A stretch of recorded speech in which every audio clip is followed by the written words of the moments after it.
that well, I think the heart of it, like not to presume, but I guess all of you want to have more freedom in your life. And this is one ability to earn money and have a lifestyle to promote that, right? So meditation allows us to have more freedom from the aspects of ourselves that are controlling our lives, that are subconscious. So meditation for me is a way to strengthen my skills of investigation, of going, like I feel fear. Why is that? Like, where's that coming from? And why is it driving the way I behave, the things I want to do?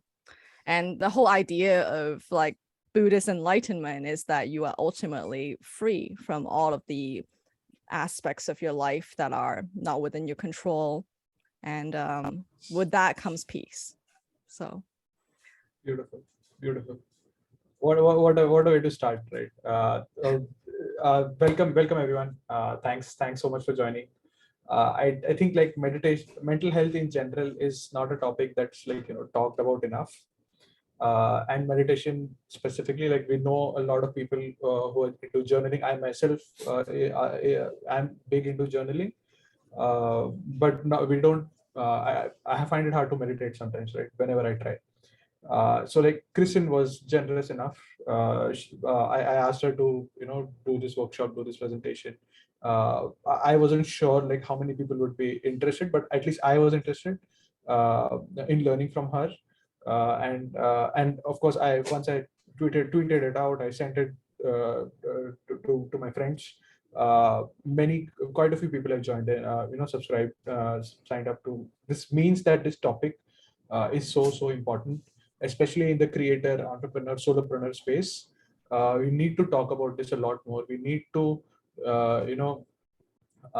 use this as a, probably the way I look at it, I want to use meditation as a tool to manage my daily stress, to manage, to bring some balance in the otherwise chaotic life that we have. With that, I'll not take more time. Christin, thanks so much for doing this, and please take it away. Please share your wisdom with us. Right. oh gosh. I think Yeah, you all have a lot yeah. of wisdom. Definitely. This is a very mutual activity. Yeah. And so if you would like, throw a few words in the chat, like what comes to your mind when you think about meditation. I think I shared a little bit about what I think, but I definitely want to know what perspective you're coming from as well. And so feel free to stream in the chat. And what I want to make sure today for your experience is that this is, I know that all of us like spend a lot of time learning. I think that's like a creator hobby for sure. And I feel like I'm a little tired of all these courses and workshops myself. I have many friends who run these, and I'm like, it's great to learn, but it's kind of tiring to always be like, oh, this is something I don't know, and I need to like know it. It's like incorporate into my life. So out of my own frustration, I wanted to be like, oh, is there a course or workshop where I can use the skills I already have in order to almost like skill transfer, right? We want to be able to use your existing superpowers that you have as an entrepreneur, as a creator, and use it to support your mental health. So you're already starting from a basis of being an expert. It's about seeing how to use these skills in a new perspective. And so I myself, I did a neuroscience PhD. And after that, I became a biotech marketer. And I'm a devout Buddhist practitioner. So a lot of this perspective is from the Buddhist tradition, though, of course, I think every tradition is valid and every tradition has some sort of meditative component. So please, like actually chime in if you feel like there's this information that applies to your particular tradition as well. And lastly, I'm a fellow creator, relatively new to this space, and I have a lot to learn from you as well. And so I see that there's quite a few thoughts on what meditation might be. There's feeling blank and calm, mindfulness, metacognition, in the moment, setting positive intentions, balanced life. Actually, appreciating the simple act of breathing and life. I really love that one, Jeremy.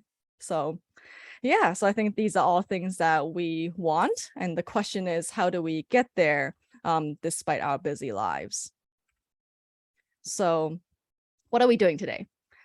So I wanted to show us a meditation technique that is designed like a product launch. So I feel like that is something that you all are experts at. So this should be relatively easy. And what it actually practically is are a series of simple exercises to enhance our body-mind awareness. So I think for me, actually, for when I first learned about awareness, I was like, I guess I'm being aware. How do I know I'm being aware? And also, awareness doesn't sound very useful. Like I want to go straight to calm and relaxation. Like, why do I have to be aware first? That kind of sucks. But what I learned the hard way is that awareness is the precursor, and it's not a step that we can skip in order to get to the result. And one analogy similar to product launch is we can't have the outcome of a successful product if we haven't built the product. Something has to exist first. So that is the same mindset we're working on here. And for each of the exercises, I'll share a few tidbits on neuroscience and spirituality. So it's going to be very, very light facts because I don't want to overburden anyone with information, but just to give a little bit of grounding and context as to why we are doing these exercises. Okay, so very much like a product, here's our launch roadmap. Very simple, only 3 steps to this product. So the first is your body is your MVP. The second is having user interviews with yourself. That's you. And always be launching. And we're so glad to have a launch expert as the host here. Yeah. loving it. Thank you. So your body is your MVP. I think this is a bit of a tricky one because a lot of times if you've learned about meditation in a Western context, there's a lot of focus on like thinking, like you're trying to make your mind blank, right? And like, thinking is something that's distracting you from the present moment. So you should really try to like clear your mind. As a creator, you feel like, oh gosh, my mind's constantly going and I want to not be that way, right? That's the opposite of being relaxed, right? So one thing I want to kind of reframe and switch this up for is that your body is actually the more important entry point to meditation. So as a creator, your mind is naturally quite active, right? So where's the calm? Like the calm is actually in you all the time, but it's stored in your body somewhere. And so our job in meditation is to almost like find that source of calmness within us so that we can actually be still. And another analogy is like almost like if we perceive our problem to be the mind, we can't solve the problem with the problem. Like you can use your mind to try to relax itself. It becomes a very tricky paradoxical situation really quickly. So switching our mindset to the body is really important. And so enough of me blathering. So let's just do an exercise together. So if you're seated, that's great. If you're standing, squatting, whatever you are, that's also okay. Try to guide your awareness to your feet first. So this is a little different from a traditional body awareness exercise. I don't want us to start from the top of our head. I want to start from our feet. So try to actively spread your toes apart. And if you can, feel them on the ground. If you can't, wherever they are touching. So you're able to control something in your brain to bring your awareness down. And then bring your awareness to your neck and head through self-massage. So I can see you all on my screen. So I know if you're not following my instructions. So I know it feels ridiculous, but do it. So squeeze your neck. Because as you're being a talking head or a sitting head on a Zoom, like your head is actually being supported by a relatively tiny muscle. And hopefully this causes a shift in your body. On the slide, I said natural calm, but I think that I don't want to presume that because I think all of us carry a lot of tension, some of us more than others. So if you see any shift in your mental attitude, a slowing down of the mind, or at least a change in thinking that this is a little ridiculous, but maybe it feels a little nice, and that's great. Okay. So why do we do that? So this first exercise is to emphasize that the nervous system is not just in the brain. I think the emoji is also really problematic because when you think of like the mind, you think of the brain. But the nervous system is actually distributed throughout your body, right? Like you can think about your spinal cord, the nerves on your organs, the ones around your feet. And the reason why we use touch is because your nerves can't feel themselves. So there's no pain receptors in your brain. It's kind of interesting. You can do surgery in your brain, you won't be able to feel it. But where the nerves and sensory receptors are is on your skin, right? So that's one way for us to activate our awareness through sensory stimulation. So I know it's also really hard sometimes to be like, am I aware? Like, but if you can feel yourself like touching your own neck and you can feel your feet, then you are certainly able to drive your awareness, and you can change locations of that awareness. And in terms of spirituality, one thing that it took me a really long time to figure out, so I'm hoping to give you this information right away, is that the Buddha actually emphasized body awareness as the basis for meditation and not thinking and mindfulness first. And body scanning is a technique that's often found in different Buddhist traditions, like Vipassana practice, for example. Yes. And the body is the first of the 4 foundations of mindfulness, called Satipatthana. Yes. So I've actually like tricked you into a very foundational Buddhist practice for this presentation. We're going to go through the 4 foundations of mindfulness, actually, in the framework of a product launch. So I feel like this first step is just to be like, I have a body. Like, which is the important basis.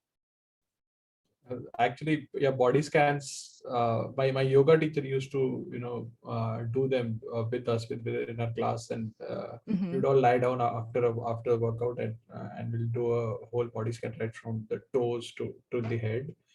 And that was Yeah. probably like one of the most relaxing experiences ever. Just observing your own different parts of your own body. Yeah, this is, yeah, and now we have the science and the spirituality there, right, that behind it. Yeah, for Fantastic. sure. Yeah, And thank this you. is definitely a whirlwind edition. We're going to feet to head and skipping everything in between. But yes, the proper edition is going through all parts of your body. Yes. So step 2, user interviews with yourself. So I'm the biggest hypocrite with this step, by the way. So this is about our internal dialogue with ourselves. Like, treat ourselves as our best customer and not our employee to boss around. And it's really, really subtle in the ways we do it, right? When we give ourselves a to-do list and we're annoyed that we didn't do this thing for the day. Isn't that kind of like being a really shitty manager instead of being a good customer? So Yes. yeah, so I feel like that is the mindset that we all have as creators, right? We'll quit working for other people so we can work for ourselves, but then we replace ourselves with an inner boss, and then that just creates a lot of inner turmoil. So for me, like, procrastination and all these things, they often arise from parts of ourselves feeling unheard. And that so there is this direct result of like not having this good dialogue with yourself, is that in a way, ironically, we become less productive. And so this is better demonstrated with an exercise. So I would like us to listen to ourselves, kind of like a well done user interview. So without judgment or preemptively designing features that you think that the user wants, or like squashing bugs that we're anticipating. So I apologize, but the first step is actually bring up a task that you have been dreading. So don't pick one that you have been super dreading, because I think that would take us to an emotionally too turmoiled state. So pick one that you've been kind of dreading. So For me, it is replying my tax accountant. It's really tedious. So I hope you all have like one task that you've been dreading for today in your mind. So I would like you to name one of the physical discomfort that arises within you. So feel it in your body first, and then add it to your chat if you would like to share. And it's a very relatable thing. So for me, whenever I feel like stressed out, like one common feeling that I have is actually the space that's like in my sternum, like stomach area. It's actually a physical sensation of discomfort, right? Yeah, Julian's stomach. I feel like that's a For very me, it's my frequent one. back. Yeah. Oh, very Yeah, fascinating. it's either the neck or the back. Mm-hmm. It starts to just stiffen Yeah. up a bit. Yeah. So soothe that part of your body through awareness and touch if possible. I think sometimes it's a little hard because if it manifests in some place within your skull or something, you obviously can't touch it, but at least bring your awareness to it. And what's really fascinating about this is that everyone actually has a different spot where it manifests. So I can't even tell you where it's yours will be. But having that awareness for yourself is already really helpful. And so, oh yes, so Bauman said, monkey mind is sometimes unsatisfied, even when we do the to-do list. My chest feels uncomfortable. Wow, yes, that's great. That means you have a lot of awareness about your body.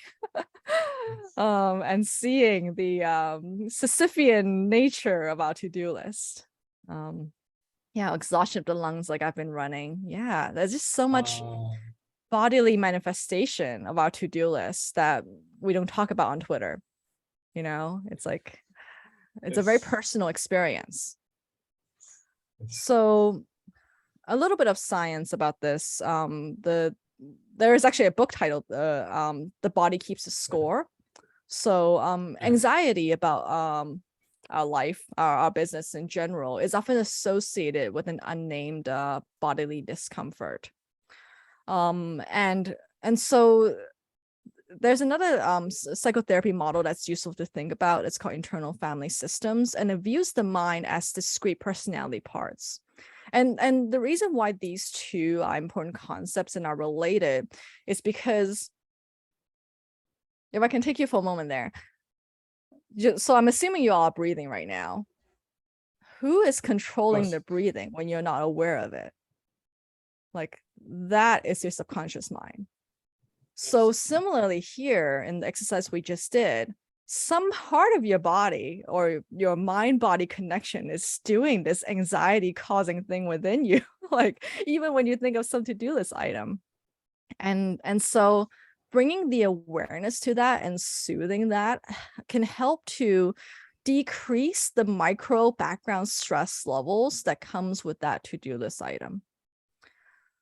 So for me, if I were to, and I encourage you to do so, like think of that same task again and feel where it went in your body. There's a small chance that it actually shifted.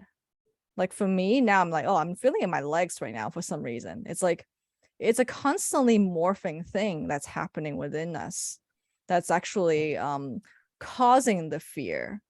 So it's like, it's not that the task is directly causing a fear, it's that the task is causing a bodily sensation, and our natural instinct is like, something feels really bad. So therefore, there must be something I'm scared of right now. So it's like seeing this relationship and seeing that there's actually discrete things that are happening within your body and mind can potentially help us unlock some of the tension behind some of our dreaded to-do list items. So it's somewhat practical of a practice as well. And so to bring it back to the global, like, meditation practice, right? I think like for many of us, myself included, I want to get straight to the calm, right? But the calm only arises if I am willing to spend the time to investigate sources of yucky tension and be able to soothe it, to be aware of it, and then it naturally resolves. Then we don't have to do anything. I think that that's the other thing, Right. is like there's no doing per se. There's only awareness and a little bit of like body soothing, and then the tension will drop on its own. So it's allowing the space for this to happen. And in terms of spirituality, one of the 5 hindrances to calm and stillness listed by the Buddha is restlessness and worry. So he was never like, you must be calm. He was more of like there are actually a lot of things impeding you from feeling calm, but you have to resolve them one by one. So it's more of a problem solving exercise. And mindfulness of feelings is the second of the 4 foundations of mindfulness. Right. Right. So I have a question. Is this like reverse related as well? So if I like try to soothe or massage a particular part of the body, will that uh, I'm assuming it will have a calming impact on my mind as well, probably. Oh yes, Uh, yes. yeah, So right, yes, right. that is the idea behind it. Yeah, yeah, yeah. Though I want to also not overpromise. It's not like, okay, you find it, you Sure, soothe it, and you're done, and you're gonna be like the most productive person on earth. I don't think that is the end of it, because sure. at least for me, a lot of these things, like, okay, I find that it's like this pit in my stomach, I soothe it, but it keeps recurring over and over again. Right. And it's because there is a deeper root cause for the anxiety. Like, for example, the tax accountant situation is because, like, family history of seeing how my parents manage their money. Like, and there's a lot of things that are actually from like our past like events. So I don't even want to say the Yes. trauma, even like little events. Like, we're so smart, we Yes. record everything, or we're like, we learn from that experience, whether you like it or not. So and they Yes. manifest as Yes. bodily things. It's like the storage, the memory is actually the body. It's like, I remember that one time. So Wow. I think, like, yeah, so unfortunately it does take a little bit of digging and like identifying what for you is the root cause of certain things. I think there's a lot of like emphasis in popular culture now on like trauma and on like things that happened to you as a kid, etc. I think there's some truth in that, but it is important for us to be able to resolve them, right? And the way to resolve them is through active awareness practice, and to investigate how the things that bother us now, how does it trace back into something that happened in the past. um for me also, this is getting a little off topic, but hopefully it's useful. Yes. For me, it is I found it useful to thank my past self, like my childhood self, for Yeah. like surviving that experience, for like keeping me safe, because a Right. lot of these like fears that we have now are actually mechanisms to keep us safe, right? And sometimes when Yes. that mechanism doesn't feel an ounce of gratitude from us, it kind of like overreacts and Right. goes, oh yes, did you not hear me last time? So I think having this ability to be able to thank our past selves, like, for me, has been a very helpful practice. Yeah, that's beautiful. I'm going to do that going forward, because I do journal a lot whenever I feel stressed, Hmm. and I think about my past self. But Hmm. but even thanking your past self, and that mechanism, that yeah, that's new. That's interesting. I should probably start doing that Yeah. as well. Yeah. Gosh, I just wrote this beautiful piece on him from a year ago, and I feel like, wow, Yeah. that's a creator piece on thanking your past self. So you can also make content out of your gratitude.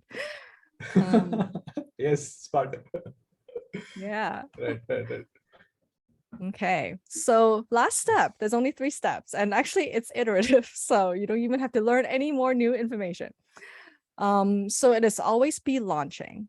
So just like product launches, as you know, even if you launch a product, you end up having to relaunch it all the time, do marketing, Yes, etc.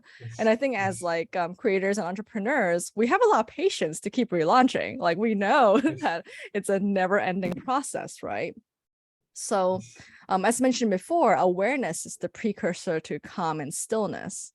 And it's always there for us, but then we naturally forget. And that yes. is completely okay. And so, how do we work with ourselves when we know that our attention is actually constantly dropping or getting distracted, right? Right. So this is the culmination of today's workshop. We're essentially putting everything together into a 4 breath awareness launch. So the idea is that this is something that we can do throughout the day. We don't have to like formally sit, though that is of course a very helpful habit. And so let us do this again. So we'll go through each of the steps. So bring your awareness to your feet, wiggle your toes if you can. So think feet. All right. So your awareness is almost like a body of energy that you can now bring up to your head. So instead of my neck, I'm going to massage the space between my eyebrows because I totally know I furrow a lot when I'm staring at the screen. I'm aware that I am embodying a body. That is my existence. Okay. And then step 2, we'll recall a dreaded task and sense the feeling behind it. So for me, I'm prepping for an interview tomorrow. So that's something I'm dreading. I can feel that there is a tension behind my eyelids. And I'm not going to squish my eyeballs, but I'm definitely going to touch it a little bit. There is a mind-body association for each task. Okay. And so the last step is the new step, which is to remember the association between the body and the mind. And so for me, I always tend, despite teaching this on a day-to-day, I tend to forget about this mind-body awareness, especially if I've been online a lot. It's all up in the head, right? Of like, things popping in and out. So I think, and this is something that the Buddha emphasized as well, like our minds naturally want us to forget this association. It's not a passive forgetting. Our subconscious mind is actually actively preventing you from understanding how it works. It's a very important survival mechanism. It doesn't want you to touch the buttons. So in order to have the freedom that we want, we need to be able to remember that there is this internal mechanism that's at work that is subconsciously controlling us, and that it is something that we can potentially let go of.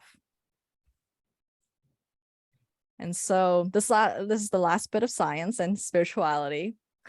So one thing that's really interesting is that scientists had measured our sense of the present moment, and it only lasts for 3 seconds.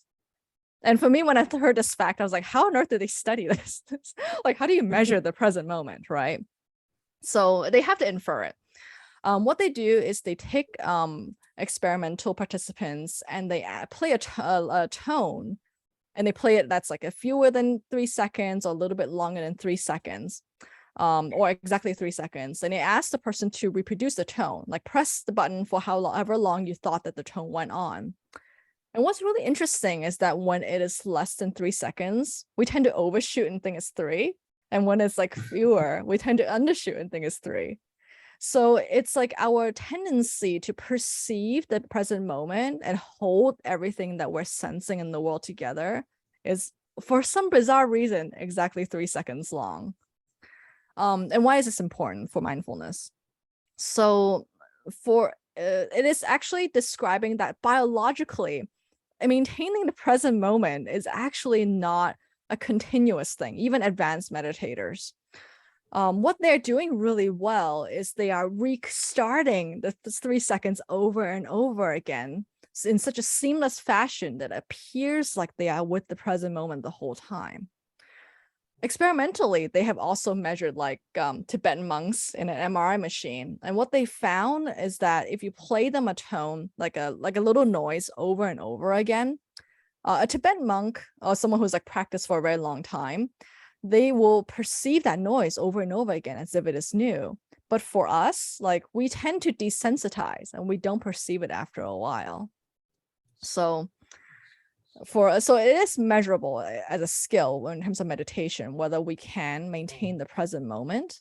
But it is more important to think of it as a restarting the present moment rather than trying to like hold it and cling on to it really tightly, because I don't know, for me, I end up exhausting myself if I do it that way. And I can see that advanced meditators are also really relaxed, and they're not like clinging on to the present moment. And so in terms of the spirituality, here I've abbreviated the third and fourth steps, but essentially the third step is recollection of your mental state. So that is like how you feel after you've, for example, done this exercise, like that shift in mental awareness. Hopefully there's some relaxation, and if not, that's okay too, as long as there is a shift, because then you can see it's something you can control. And lastly, it is recognition of how your inner world works. So in traditional Buddhist texts, it's translated as Dhamma or Dharma. And I did go through a rabbit hole of like, how do I translate this really complex Buddhist concept? Because if you dig into it, like it gets into like many different like lists that the Buddha goes into about how the mind, the world works, etc. So within the context of today's exercise, I'm only like narrowing down to like, see how your mind and your body interacted. But if you really want to get into the 4 foundations of mindfulness, you can see that there's like a whole bunch more exercises and a whole bunch more perspectives that you can enjoy in learning. But essentially, the Buddha was also really into like, once you learn something, take a moment to have that metacognition and recognize what you had just learned. All right. So a quick summary. Your body is your MVP. So now you have a new product. You didn't have to develop anything. And now it is our job to make it better with user interviews and to understand what's really going on with the user, and to always be launching. So unfortunately, the marketing and the relaunching and all that is our responsibility. But it is something that we can do any moment that we have time to take a short 4-breath journey. Fantastic. Thank you. That is beautiful. Just the past 30 minutes, I feel so much more calm. I was really high energy when the call started, and now I'm like I'm speaking like this. I've gone super relaxed and calm. Thank you so much. We've got a bunch of questions that we need answered. People here can of course start asking questions. First, I want to ask a question. So you have a very interesting background. You've done neuroscience and you're into Buddhism. How does that come in, right? Your neuroscience PhD and Buddhism, and how does that relate? And are there overlaps, perhaps, or not? Yeah. Yeah, that's a really great question. I have a different answer every time someone asks me this question. So I'll tell you one that comes to mind. And so like for me, it's actually around the idea of suffering. And I hope that it's not too much of a downer for everyone. My dad had a stroke when I was really young. So he's actually still alive and like, very mobile on his wheelchair and everything. But I think from a young age, I saw that, oh gosh, like if something goes wrong with your brain, then you really do suffer, right? You lose motor control, you lose some aspects of your personality. And I think as a child, I was like, oh, this really sucks. I want to be able to help resolve that. And so that kind of like led me down a pathway of like science and trying to do research in this arena. And I had done a little bit of that. But then it didn't give me the satisfying answer, because I saw that like even in times of good health, there is still mental suffering for many of us, right? And I saw that like science is really good at like trying to bring us from like a pit of despair and suffering to like like normal and healthy, but that transcendent flourishing quality is something that spirituality is currently better at addressing. So that's when I was like, okay, hopefully there's a better answer somewhere else. And then I was very lucky to encounter Buddhism, and many of its teachings are very compatible with neuroscience. Wow, interesting. Very interesting. Right. So if anyone has any questions, feel free to just raise your hand and ask them. Otherwise, I have a list of questions that that were asked before when registering that I would like to go through. So this is a very practical question. How long would the meditation process should improve mental health? How long should I meditate for? How many days? And each session, how Mhm. long should that session be? And yeah, the logistics of it. How do they work out? Yeah, that's a really great question. Um, so in seeing how really good meditation teachers answer it, I want to say they never directly answer your question, which is at first I Okay. found really annoying because I'm like, how do you just answer my Yeah. question directly? But now I see the reason why. So Yeah. it depends on the motivation of the questioning person. Okay. So if they're asking question out of a fear of lack of like, oh, am I not doing enough? Then usually the Yes. answer is Yes. like, Yes. Yes. do what you can and don't pressure yourself to meditate. Don't think of it as like the perfect morning routine. I need to do it at 6 a.m. and journal and do all these other Instagram things, right? That is not the point of the exercise. It's not to like discipline ourselves into doing it because it doesn't work. Like our mind is so smart, right? It knows that you're trying to force itself to do something. Instead, it's better to like do an amount that you feel enjoyable at and to be able to investigate the qualities of the meditation that you for which you derive a reward. So for example, did you feel like slightly calmer? Did you feel like it gave you a little bit more clarity as to why you are in distress? So that's more important. But on the other hand, if someone doesn't meditate at all and they're trying to figure out the minimum viable unit of Yes. meditation, Yes. Yes. Yes. then the usual standard answer is actually 20 minutes per day. Like Wow. that's what a lot of Okay. monastics tell me. It's like similar to brushing your teeth. They believe that like, Yeah. this minimum of 20 is actually a formal sitting meditation, a walking meditation is necessary Okay. because it does take a while for our mind to like settle down and to be able to come back Yeah. up. And so in today's exercise, it is definitely like 4 breaths, right? How long would that take?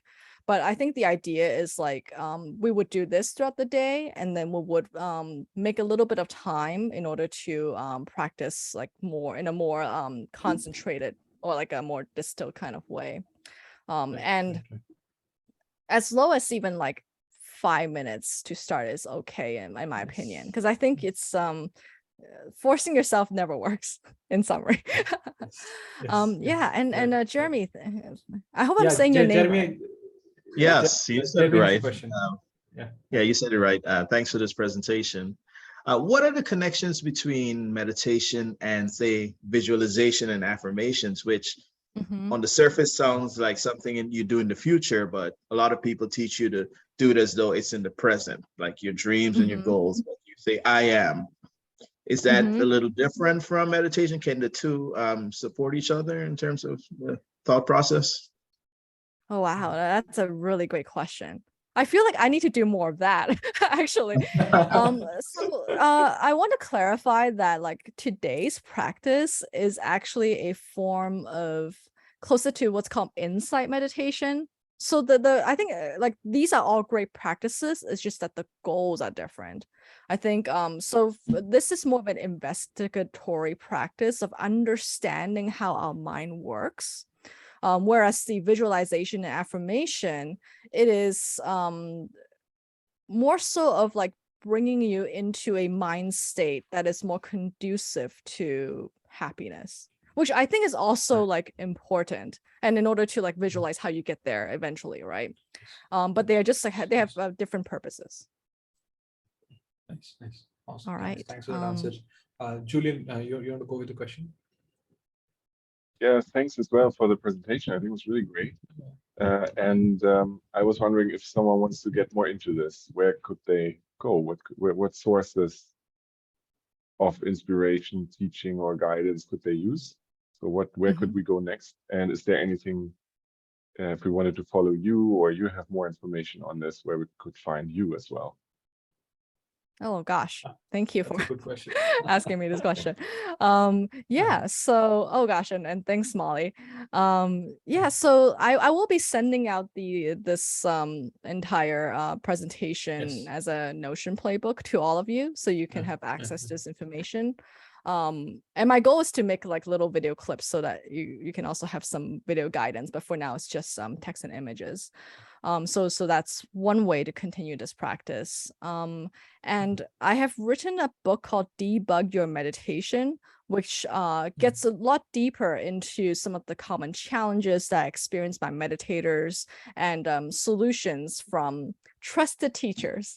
So one thing I want to clarify is that I'm not actually a meditation teacher. I am a spiritual friend of yours who's sharing information from trusted teachers. And so what I had done in that book is essentially compiled a best of hits of meditation teachers in overcoming some of the challenges and to be able to deepen your practice.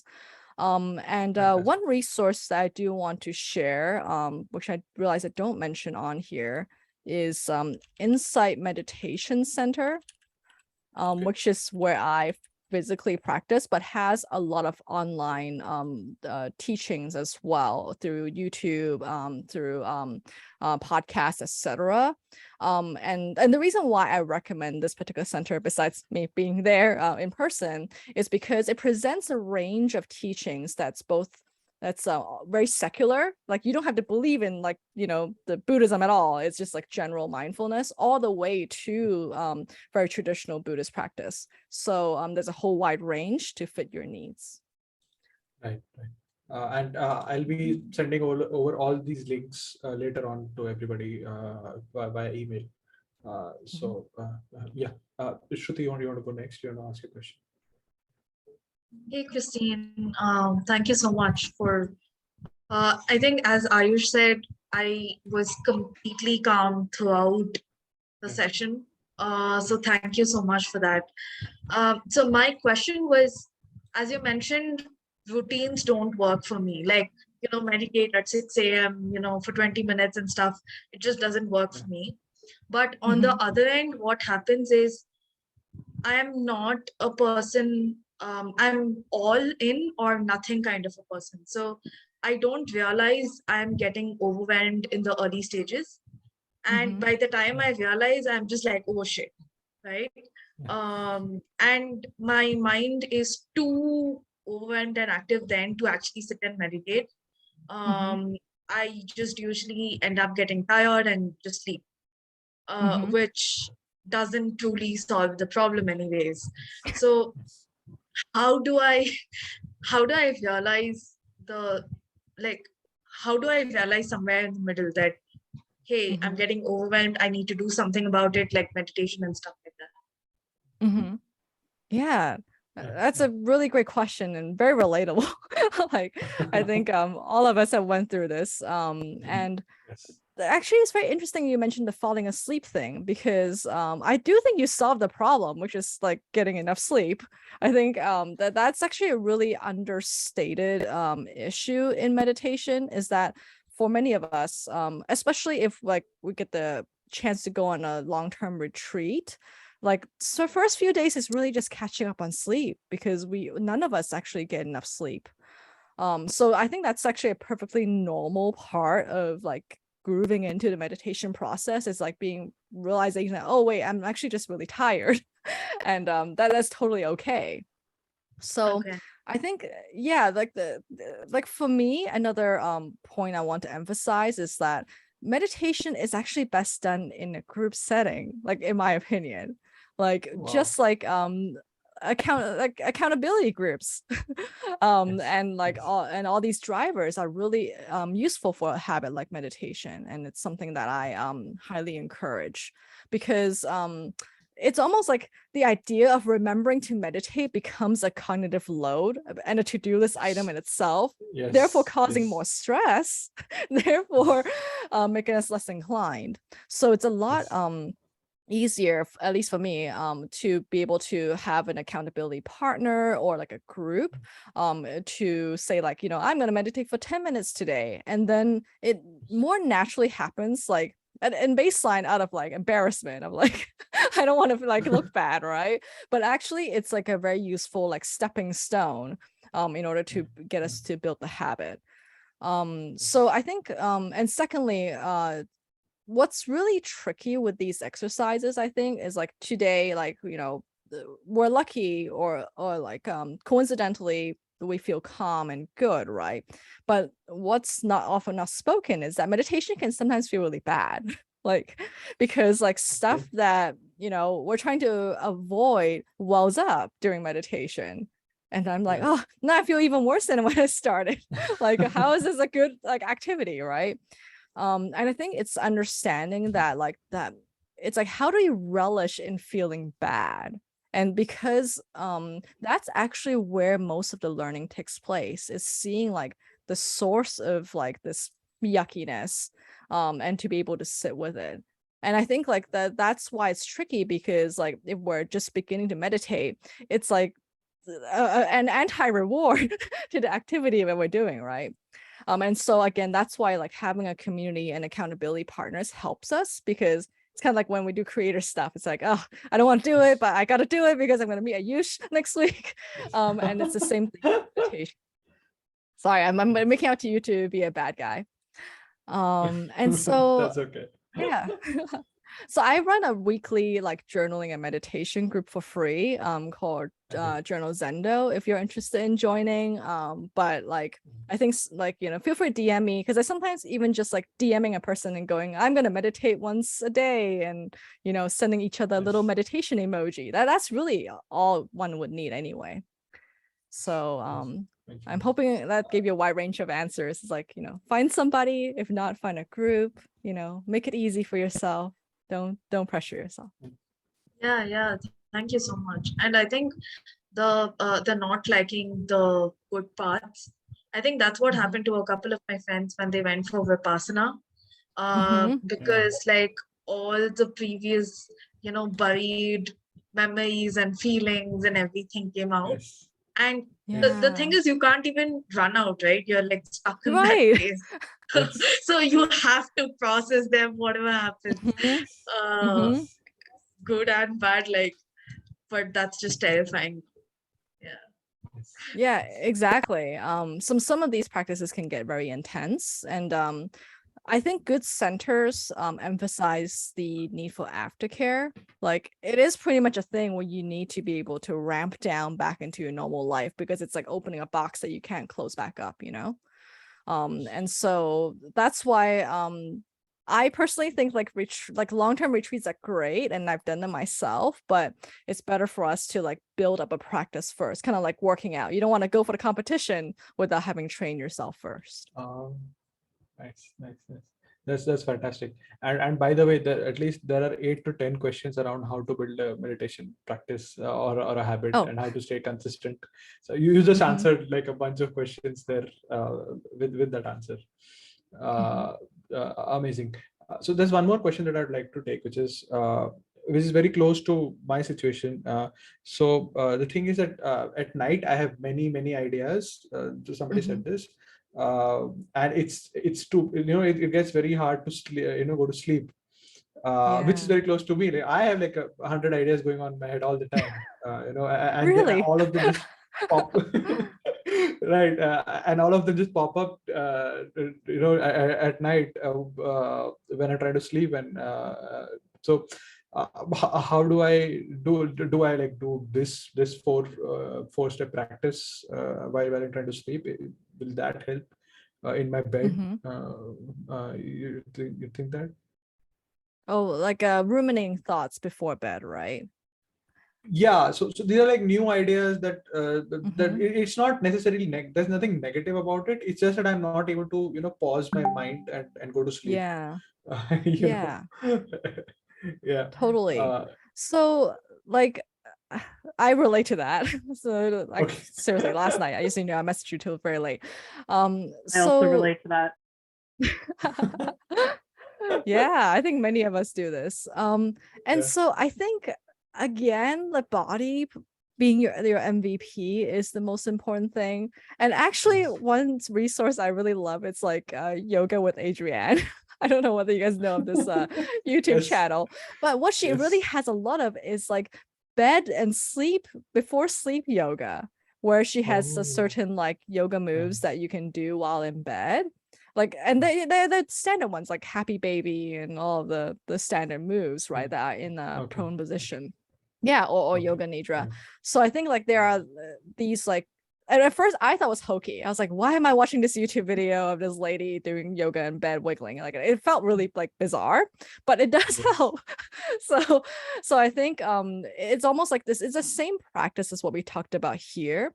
Yes. But like just doing it while in bed and with a person guiding is actually a lot easier that way, and it feels a little less ridiculous.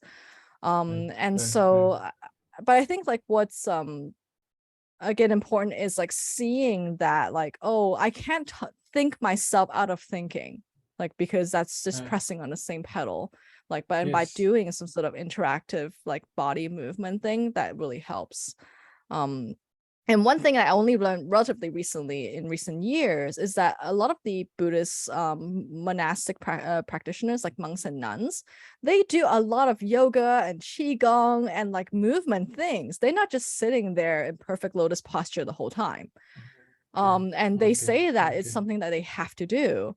And the Buddha also, when he taught, he wasn't all about sitting meditation. That's another misconception. He talk about walking meditation, standing, and lying down meditation. And the idea is that like you're supposed to be, ideally be able to maintain a mindfulness and awareness, no matter what you're up to. So yeah, I hope this is helpful, and it reminds me to do it myself too.